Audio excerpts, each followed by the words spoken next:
السلام علیکم ناظرین، پیارے دوستو، آج میں پھر ایک واقعہ لے کر کے حاضر ہوں جو کہ حضور شیخ عبدالقادر جیلانی رحمۃ اللہ علیہ کے کرامات میں سے ایک کرامات ہے۔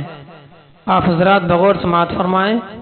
مشائخ اعظام نے اس روایت کو نقل کیا ہے اور فرماتے ہیں کہ ایک عورت اپنے بیٹے کو آپ کی خدمت میں لائی، یعنی حضور شیخ عبدالقادر جیلانی رحمۃ اللہ علیہ کی بارگاہ میں ایک عورت آئی اور اپنے بیٹے کو ساتھ لائی اور کہنے لگی، میرے بیٹا کا دلی تعلق آپ کے ساتھ ہے، اس لیے میں اپنا یہ حق آپ کو دیتی ہوں۔ یعنی آپ رحمۃ اللہ علیہ سے فرمائی، کہنے لگی کہ یہ جو میرا بیٹا ہے اس کا دلی تعلق، دلی رشتہ آپ سے جڑ گیا ہے، لہذا اس لیے میں اپنے بیٹے کو آپ کی بارگاہ میں پیش کرتی ہوں اور اپنا بیٹا آپ کے حوالے کرتی ہوں، آپ اسے قبول فرمائیں۔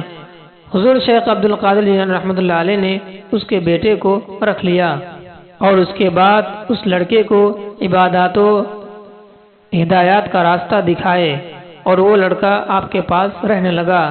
ایک دن پھر وہ عورت ان کے پاس آئی، یعنی آپ کے پاس آئی، تو آپ نے جب وہ عورت آئی تو اپنے بیٹے کو دیکھا کہ بھوک اور پیاس کی شدت سے زیادہ کمزور معلوم ہو رہا ہے، میرا بیٹا بہت کمزور ہو گیا ہے، اور وہ کہنے لگی، سوچنے لگی کہ اسے روٹی کا ٹکڑا نہیں ملتا ہے، اسے کھانے کو نہیں ملتا ہوگا، اس لیے میرا بیٹا بہت کمزور ہو گیا ہے۔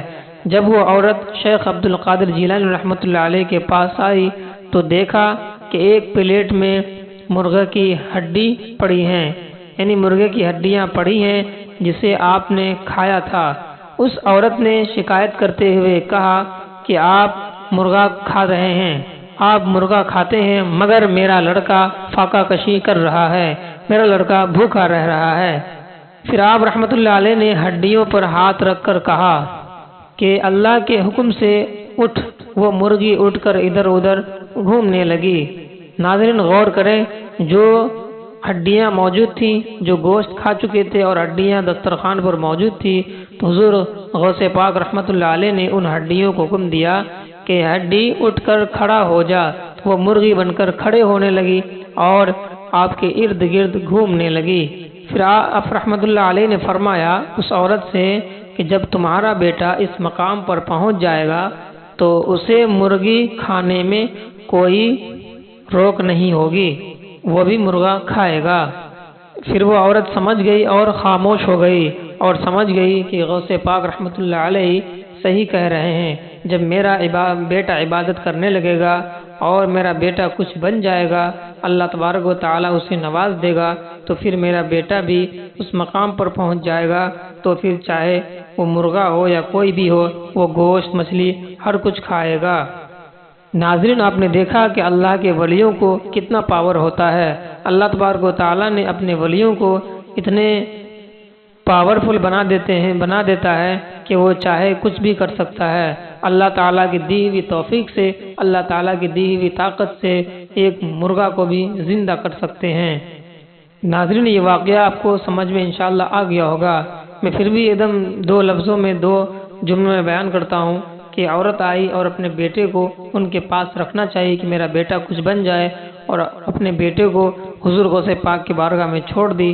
چھوڑنے کے بعد کچھ مہینوں کے بعد، کچھ دنوں کے بعد پھر دوبارہ آئی تو دیکھا کہ میرا بیٹا بھوک پیاس سے دبلا پتلا ہو گیا ہے، تو اس نے شکایت کی اور کہا کہ میرا بیٹا کو کھانا نہیں ملتا ہے، لہذا اس لیے میرا بیٹا سوکھ کر کاٹا ہو گیا ہے۔ تو آپ نے فرمایا، اور ناظرین اس وقت جب وہ عورت پہنچی تو آپ رحمۃ اللہ علیہ کھانا تناول فرما رہے تھے، کھانا کھا چکے تھے اور مرغوں کی ہڈیوں کو آپ جمع کر چکے تھے۔